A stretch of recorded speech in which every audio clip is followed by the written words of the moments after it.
പ്രാവശ്യം AMA നോട്ടിഫിക്കേഷനിൽ ഏകദേശം 12,000-ഓളം ഉദ്യോഗാർത്ഥികളാണ് apply ചെയ്യുന്നത്. എന്നാൽ 200-ഓളം പേർക്ക് മാത്രമേ ജോലി കിട്ടത്തുള്ളൂ. അപ്പൊ മെജോറിറ്റി ആൾക്കാരും ഫെയിൽ ആവുകയാണ് ചെയ്യുന്നത്, അല്ലെ? അപ്പൊ എന്തുകൊണ്ട് ബാക്കിയുള്ളവർക്ക് വിജയിക്കാൻ സാധിക്കുന്നില്ല? അക്കാര്യമാണ് ഞാൻ ഈ വീഡിയോയിൽ ചർച്ച ചെയ്യുന്നത്. അപ്പൊ നിങ്ങൾ സീരിയസ് ആയിട്ടുള്ള ആസ്പിറൻസ് മാത്രം ഈ വീഡിയോ കാണുക. ഏവർക്കും ടെക്പിഎസ്സിയുടെ പുതിയൊരു വീഡിയോയിലേക്ക് സ്വാഗതം. അപ്പൊ നമുക്ക് നേരെ വീഡിയോയിലേക്ക് പോകാം. അപ്പൊ ആദ്യം നിലവിലുള്ള സാഹചര്യം നമുക്കൊന്ന് ഡിസ്കസ് ചെയ്യാം. ഏകദേശം 12,000-ഓളം ഉദ്യോഗാർത്ഥികളാണ് ഈ പ്രാവശ്യം AMVAക്ക് അപ്ലൈ ചെയ്യാനിരിക്കുന്നത്. എന്നാൽ അതിനകത്ത് ഒരു 500-ഓളം പേരൊക്കെ നമ്മുടെ മെയിൻ ലിസ്റ്റിൽ ഉൾപ്പെടത്തുള്ളൂ. അതിൽ തന്നെ 200-ഓളം ആൾക്കാരെ ജോലിയിൽ പ്രവേശിക്കത്തുള്ളൂ. അതായത് 200-ഓളം പേർക്ക് അഡ്വൈസ് ലഭിക്കത്തുള്ളൂ. അപ്പോൾ ബാക്കിയുള്ളവർ എന്തുകൊണ്ട് ഫെയിൽ ആകുന്നു, എന്തുകൊണ്ട് നിങ്ങൾക്ക് വിജയിക്കാൻ സാധിക്കുന്നില്ല, ആ കാര്യം നമുക്കൊന്ന് ചർച്ച ചെയ്യാം. അപ്പൊ പ്രധാനമായും നിങ്ങൾ എന്തുകൊണ്ട് ഫെയിൽ ആകുന്നു എന്നുള്ള കാര്യങ്ങൾ നമുക്ക് ഓരോന്നായിട്ടൊന്ന് ഡിസ്കസ് ചെയ്യാം. അപ്പൊ ഒന്നാമത്തെ കാര്യം, not understanding the reality of the competition. യഥാർത്ഥ കോമ്പറ്റീഷൻ ലെവൽ നമ്മൾ മനസ്സിലാക്കുന്നില്ല. നമ്മൾ ഏതൊരു എക്സാമിന് തയ്യാറെടുക്കുന്നതിന് മുമ്പേ നമ്മൾ മനസ്സിലാക്കേണ്ട കാര്യം, നമുക്ക് ഈ എക്സാമിൽ വിജയിക്കാൻ സാധിക്കുമോ എന്നുള്ള. അപ്പം നമുക്ക് വിജയിക്കാൻ സാധിക്കുമോ നമ്മൾ എങ്ങനെയാ മനസ്സിലാക്കുന്നത്? എത്രത്തോളം കോമ്പറ്റീഷൻ ഉണ്ട്, നമ്മൾ പഠിച്ചാൽ ജോലി കിട്ടുമോ, അല്ലെങ്കിൽ മറ്റുള്ളവരെക്കാൾ മുന്നിലെത്താനായിട്ട് ഞാൻ എന്താണ് ചെയ്യേണ്ടത്? ഇപ്പൊ നിലവിലെ സാഹചര്യം നോക്കിയാൽ ഒരുപാട് കോച്ചിങ് ഇൻസ്റ്റിറ്റ്യൂട്ട് ഉണ്ട്, അല്ലെ? അതോടൊപ്പം തന്നെ ഒരുപാട് മെറ്റീരിയൽസ് അവൈലബിൾ ആണ്.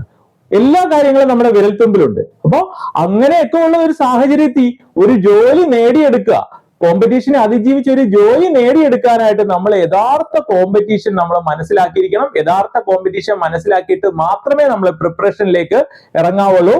ഇപ്പൊ രണ്ടാമത്തെ പ്രധാനപ്പെട്ട കാര്യം എന്ന് പറഞ്ഞാൽ lack of clarity in the syllabus ആണ്. അപ്പൊ നമ്മുടെ കയ്യിൽ അവൈലബിൾ ആയിട്ടുള്ള പ്രീവിയസ് സിലബസ് ആയിക്കോട്ടെ, ഇനി വരാൻ പോകുന്ന സിലബസ് ആയിക്കോട്ടെ, ഏതെടുത്ത് നോക്കിയാലും നമുക്ക് അതിനകത്ത് അവർ ഡീറ്റെയിൽഡ് ആയിട്ടൊക്കെ തരുന്ന പോലെ തോന്നും. എന്നാൽ ആ സിലബസ് വ്യക്തമാണോ എന്നുള്ള കാര്യം നമ്മൾ കൃത്യമായിട്ട് നോക്കണം. അപ്പൊ അതെങ്ങനെയാണ് നമ്മൾ അത് കൃത്യമായിട്ട് വെരിഫൈ ചെയ്യുന്നത്? നമ്മൾ അതിനകത്ത് ആ സിലബസിനകത്ത് ഡീപ്പായിട്ട് പോകണം. അപ്പൊ ഡീപ്പായിട്ട് പോകണമെങ്കിൽ നമ്മൾ ഒരുപാട് റെഫർ ചെയ്യേണ്ടി വരും. ഇതുമായിട്ട് ബേസ് ചെയ്തിട്ടുള്ള മുൻവർഷ ചോദ്യ പേപ്പറുകൾ, സിമിലർ ആയിട്ടുള്ള സിലബസ് പ്രകാരം, അതിനകത്തുള്ള ഈ കണ്ടന്റ് പ്രകാരം നടന്നിട്ടുള്ള പല പരീക്ഷകളും നമ്മൾ അനലൈസ് ചെയ്യണം. എന്നിട്ട് നമ്മൾ ഈ സിലബസിനെ ഡെവലപ്പ് ചെയ്തെടുക്കണം. അങ്ങനെ ഡെവലപ്പ് ചെയ്യാതെ നമ്മൾ കറക്റ്റ് ആ സിലബസ് പ്രകാരം പ്രിപ്പയർ ചെയ്താൽ നമുക്ക് ഉറപ്പായിട്ടും പണി കിട്ടും. കാര്യം ഈ സിലബസിനകത്ത് പലതും ഹിഡൻ ആയിട്ടുണ്ടാകും. നമ്മൾ നോക്കുമ്പോൾ സിലബസിലുള്ള കാര്യങ്ങൾ മാത്രം നമ്മൾ പഠിച്ചുകൊണ്ട് പോയി കഴിഞ്ഞാൽ അതിനുള്ളിൽ കുറെ കാര്യങ്ങൾ ഒളിഞ്ഞിരിക്കുന്നുണ്ടാവും. അതൊന്നും നമ്മൾ കൃത്യമായിട്ട് നോക്കാതെ, കൃത്യമായിട്ട് പഠിക്കാതെ പോയി കഴിഞ്ഞാൽ ഒരിക്കലും നമുക്ക് പാസ്സാകാനായിട്ട് സാധിക്കത്തില്ല. അപ്പൊ നമ്മൾ ഇതൊരു യൂണിവേഴ്സിറ്റി എക്സാം അല്ല എന്നുള്ള കാര്യം നമ്മൾ മനസ്സിലാക്കുക. ഇതൊരു കോമ്പറ്റീറ്റീവ് എക്സാം ആണ്. അപ്പൊ ഈ ഒരു കോമ്പറ്റീറ്റീവ് എക്സാമിൽ എന്ന് പറയുമ്പോൾ എന്താണ്, പാസ് പെർസെന്റേജ് വളരെ കുറവായിരിക്കും. അത് നിങ്ങൾ കൃത്യമായിട്ട് മനസ്സിലാക്കുക. മൂന്നാമത്തെ പ്രധാനപ്പെട്ട കാര്യം എന്ന് വെച്ചാൽ യൂസ് ഓഫ് ഇംപ്രോപ്പർ മെറ്റീരിയൽ ആണ്. ഇംപ്രോപ്പർ മെറ്റീരിയൽസ് നമ്മളെ ഫെയിലിയറിലേക്ക് കൊണ്ടുപോകും. അപ്പൊ അവിടെ നമ്മൾ മനസ്സിലാക്കേണ്ട കാര്യം, നമ്മുടെ എക്സാമിന്റെ ഡിമാൻഡ് അനുസരിച്ചിട്ടുള്ള കാര്യങ്ങൾ നമ്മൾ പഠിക്കുക, കറക്റ്റ് ആയിട്ടുള്ള മെറ്റീരിയൽസ് പഠിക്കുക, കറക്റ്റ് ആയിട്ടുള്ള MCQs നമ്മൾ പ്രാക്ടീസ് ചെയ്യുക, കറക്റ്റ് ആയിട്ടുള്ള രീതിയിൽ നമ്മൾ പ്രിപ്പയർ ചെയ്യുക എന്നുള്ളതാണ്. അപ്പൊ അവിടെ നമ്മൾ ഇപ്പോഴത്തെ കാലത്ത് നോക്കിക്കഴിഞ്ഞാൽ ഓവർ ഫ്ലഡിങ് ഓഫ് റിസോഴ്സ് ആണ്, അല്ലെ? എവിടെ നോക്കിയാലും നമുക്ക്, എവിടെ സെർച്ച് ചെയ്താലും നമുക്ക് മെറ്റീരിയൽ കിട്ടും. അപ്പൊ നിങ്ങൾ എന്ത് ചെയ്യുക, കറക്റ്റ് ആയിട്ടുള്ള മെറ്റീരിയൽസ്, കറക്റ്റ് ആയിട്ടുള്ള ക്വസ്റ്റ്യൻസ് ഒക്കെ സെലക്ട് ചെയ്തിട്ട് അത് നമ്മുടെ എക്സാമിന് വേണ്ടിയിട്ടുള്ള രീതിയിലേക്ക് നമ്മൾ അതിനെ ഒന്ന് കമ്പൈൽ ചെയ്തിട്ട് നമ്മുടേതായിട്ടുള്ള രീതിയിൽ നോട്ട്സ് ഒക്കെ ഉണ്ടാക്കിയിട്ട് നിങ്ങൾ പഠിക്കണം. അടുത്ത പ്രധാനപ്പെട്ട ചതിക്കുഴിയാണ് wrong guidance or coaching institute. അപ്പൊ നമ്മളിപ്പോ ഇവിടെ നോക്കിക്കഴിഞ്ഞാൽ AMVAയുടെ നോട്ടിഫിക്കേഷൻ വന്നതിന് ശേഷം നോക്കിക്കഴിഞ്ഞാൽ ഒരുപാട് കോച്ചിങ് ഇൻസ്റ്റിറ്റ്യൂട്ട് AMVA കോച്ചിങ് കൊടുക്കുന്നെന്നും പറഞ്ഞ് ഒരുപാട് പരസ്യങ്ങൾ കാണും. അപ്പൊ അവിടെ നമ്മൾ ചെറിയ കോച്ചിങ് ഇൻസ്റ്റിറ്റ്യൂട്ട് ആയിക്കോട്ടെ, വലിയ കോച്ചിങ് ഇൻസ്റ്റിറ്റ്യൂട്ട് ആയിക്കോട്ടെ, നമ്മൾ അവിടെ ഉറപ്പുവരുത്തേണ്ട കാര്യം, നമ്മൾ ഇവിടെ ജോയിൻ ചെയ്താൽ, അവരുടെ മെന്റർഷിപ്പ് സീക്ക് ചെയ്താൽ നമുക്ക് അഡ്വാൻറ്റേജ് ഉണ്ടാകുമോ എന്നുള്ള കാര്യം നമ്മൾ ഉറപ്പുവരുത്തണം. അപ്പൊ നമ്മുടെ പ്രിപ്പറേഷൻ ജേർണി എന്ന് പറഞ്ഞാൽ അത്ര സുഖകരമായിട്ടുള്ള ജേർണി അല്ല. അപ്പൊ അവിടെ പ്രിപ്പറേഷൻ ജേർണിയിൽ നമ്മൾ പുതിയൊരു യാത്ര തുടങ്ങുകയാണ്. നമ്മൾ അറിയാത്ത വഴി കൂടെ നമ്മൾ യാത്ര ചെയ്യുകയാണ്. അപ്പൊ അവിടെ നമുക്ക് പ്രധാനമായിട്ടും വേണ്ടത് ഗൈഡൻസും മെന്റർഷിപ്പും ആണ്, അല്ലെ? ഒരുപാട് മെറ്റീരിയൽസ് അവൈലബിൾ ആണ്, പക്ഷെ അവിടെ പ്രധാനമായിട്ടും വേണ്ടത് ഗൈഡൻസും മെന്റർഷിപ്പും ആണ്. അപ്പൊ നിങ്ങൾ ഒരു കോച്ചിങ് ഇൻസ്റ്റിറ്റ്യൂട്ടോ അല്ലെങ്കിൽ ഒരു ഗൈഡൻസോ മെന്റർഷിപ്പോ എടുക്കുമ്പോൾ നിങ്ങൾ ഉറപ്പുവരുത്തേണ്ട കാര്യം, ആ ഇൻസ്റ്റിറ്റ്യൂട്ടിനെ നിങ്ങളെ കറക്റ്റ് ആയിട്ട് പ്രോപ്പർ ആയിട്ട് ഗൈഡ് ചെയ്യാൻ പറ്റണം. അവർക്ക് വ്യക്തമായിട്ടുള്ള ട്രാക്ക് റെക്കോർഡ് ഉള്ള ഇൻസ്റ്റിറ്റ്യൂട്ട് ആണോ എന്ന് നിങ്ങൾ ഉറപ്പുവരുത്തണം. അവിടുത്തെ മെന്റേഴ്സ്, അവിടുത്തെ അധ്യാപകര്, അവര് കോൺഫിഡന്റ് ആണോ, അവര് നിങ്ങളെ ഈ യാത്രയിൽ സുരക്ഷിതമായിട്ട് നിങ്ങളുടെ ജോലിയിൽ എത്തിക്കാൻ അവർക്ക് പറ്റുമോ എന്നുള്ള കാര്യങ്ങൾ നമ്മൾ ഉറപ്പുവരുത്തണം. ചാടിക്കേറി പരസ്യം കണ്ട് ഒരു കോച്ചിങ് ഇൻസ്റ്റിറ്റ്യൂട്ടിൽ നിങ്ങൾ ജോയിൻ ചെയ്യരുത്. അടുത്ത പ്രധാനപ്പെട്ട മിസ്റ്റേക്ക് ആണ് ഇംപ്രോപ്പർ ആയിട്ടുള്ള പ്ലാനിങ്ങും ടൈം മാനേജ്മെന്റും. അപ്പൊ നമ്മൾ ഇവിടെ ഒരു കോമ്പറ്റീറ്റീവ് എക്സാമിനാണ് പ്രിപ്പയർ ചെയ്യുന്നത്. അപ്പൊ അവിടെ നമ്മൾ ആദ്യം പ്രിപ്പയർ ചെയ്ത് തുടങ്ങി അവസാനം നമ്മൾ പരീക്ഷ എഴുതാൻ പോകുമ്പോൾ എന്താണ്, നമ്മൾ 1.25 അല്ലെ 1.5 മണിക്കൂർ നമ്മൾ എന്ത് ചെയ്യാണ്, 100 ചോദ്യങ്ങൾക്കുള്ള ഉത്തരം OMR കറപ്പിക്കണം. ആ പ്രഷേർഡ് ആയിട്ടുള്ള സിറ്റുവേഷനിൽ 100 ചോദ്യങ്ങൾക്കുള്ള ഉത്തരം എന്ത് ചെയ്യണം, നമ്മൾ 75 മിനിറ്റ് കൊണ്ടോ അല്ലെ 90 മിനിറ്റ് കൊണ്ടോ ആൻസർ ചെയ്യണം. അപ്പൊ അവിടെ നമ്മൾ എന്താണ് ചെയ്യേണ്ടത്, അവിടെ നമ്മൾ സ്മാർട്ടായിട്ട് പഠിക്കണം. അപ്പൊ അവിടെ സ്മാർട്ടായിട്ട് പഠിക്കണം എന്ത് ചെയ്യണം, നമ്മുടെ കൃത്യമായിട്ടുള്ള പഠിക്കേണ്ട കാര്യങ്ങൾ നമ്മൾ നേരത്തെ തന്നെ കൃത്യമായിട്ട് പ്ലാനിങ്ങോടുകൂടി പഠിച്ച് അതോടൊപ്പം തന്നെ നമുക്ക് റിവിഷൻ ചെയ്ത് മാക്സിമം ടോപ്പിക് ടെസ്റ്റുകൾ എഴുതി ഫുൾ സിലബസ് ബേസ് ചെയ്തിട്ടുള്ള പരീക്ഷകൾ എഴുതി എല്ലാം വേണം നമ്മൾ എന്ത് ചെയ്യാനായിട്ട്, ഫൈനൽ പരീക്ഷയ്ക്ക് പോകാനായിട്ട്. അപ്പൊ ആ ഫൈനൽ പരീക്ഷയ്ക്ക് പോകുന്നതിന് മുമ്പേ നമ്മൾ കൃത്യമായിട്ട് പ്ലാൻ ചെയ്ത് കൃത്യമായിട്ട് പഠിച്ച് പരീക്ഷ എഴുതി പ്രാക്ടീസ് ചെയ്ത് മാക്സിമം മോക്ക് ടെസ്റ്റുകൾ ചെയ്തിട്ട് വേണം പോകാനായിട്ട്. അപ്പൊ എന്ത് ചെയ്യണം, നമ്മൾ പ്രിപ്പറേഷൻ സ്റ്റാർട്ട് ചെയ്യുന്നതിന് മുമ്പേ പ്രോപ്പർ ആയിട്ട് പ്ലാൻ ചെയ്യണം. Improper planning leads to failure എന്നാണ്.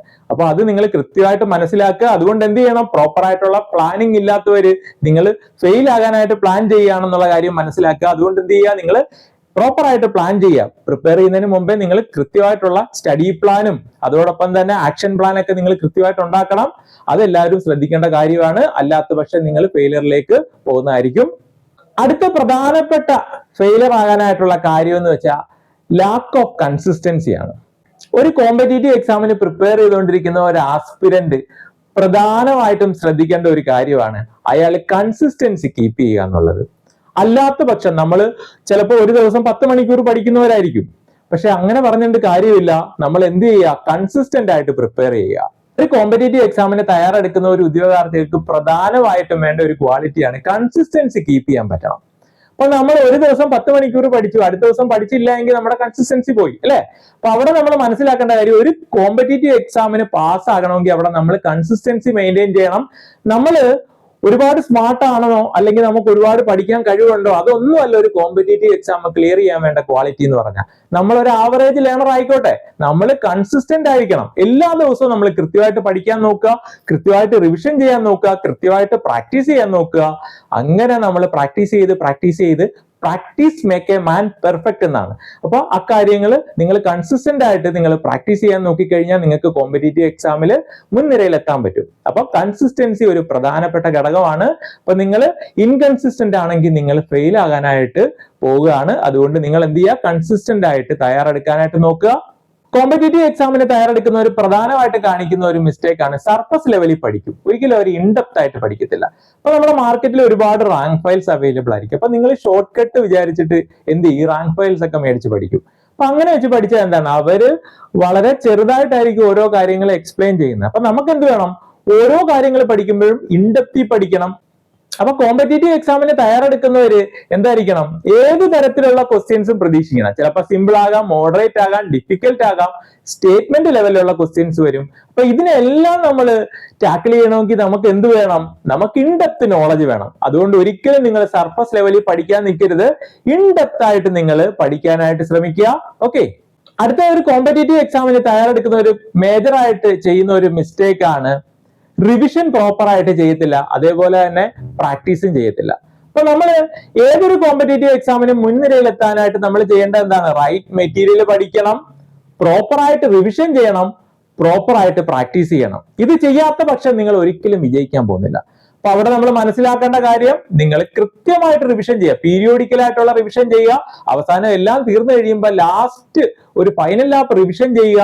നിങ്ങൾ കൃത്യമായിട്ട് റിവിഷൻ ചെയ്യാനായിട്ട് ഒരു സ്മാർട്ട് നോട്ട് നിങ്ങൾ മേക്ക് ചെയ്യണം. കൃത്യമായിട്ട് ആ നോട്ട് നോക്കി നിങ്ങൾ റിവിഷൻ ചെയ്യണം, നിങ്ങൾ പ്രാക്ടീസ് ചെയ്യണം, ഫൈനൽ ലാപ്പ് റിവിഷൻ ചെയ്യണം. ഇത്രയും കാര്യങ്ങൾ നിങ്ങൾ ചെയ്തു കഴിഞ്ഞാൽ നിങ്ങൾക്ക് കോമ്പറ്റീഷനിൽ മുന്നിലെത്താം. അല്ലാത്ത പക്ഷം നിങ്ങൾ ഫെയിൽ ആകാനായിട്ട് തയ്യാറെടുക്കുകയാണ്. അത് നിങ്ങൾ കൃത്യമായിട്ട് മനസ്സിലാക്കുക.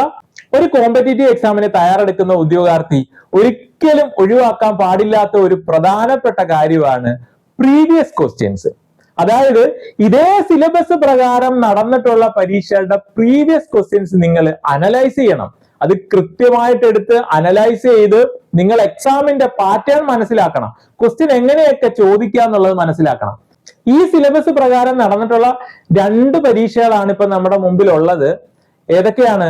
ഒന്ന് ഫോർമാൻ സ്റ്റേറ്റ് വാട്ടർ ട്രാൻസ്പോർട്ടും പിന്നെ 2023 നടന്ന AMEയുടെ പ്രീവിയസ് ക്വസ്റ്റ്യൻസ്. അപ്പൊ അത് നമ്മൾ കൃത്യമായിട്ട് നോക്കിയിട്ട് നമ്മൾ എന്ത് ചെയ്യണം?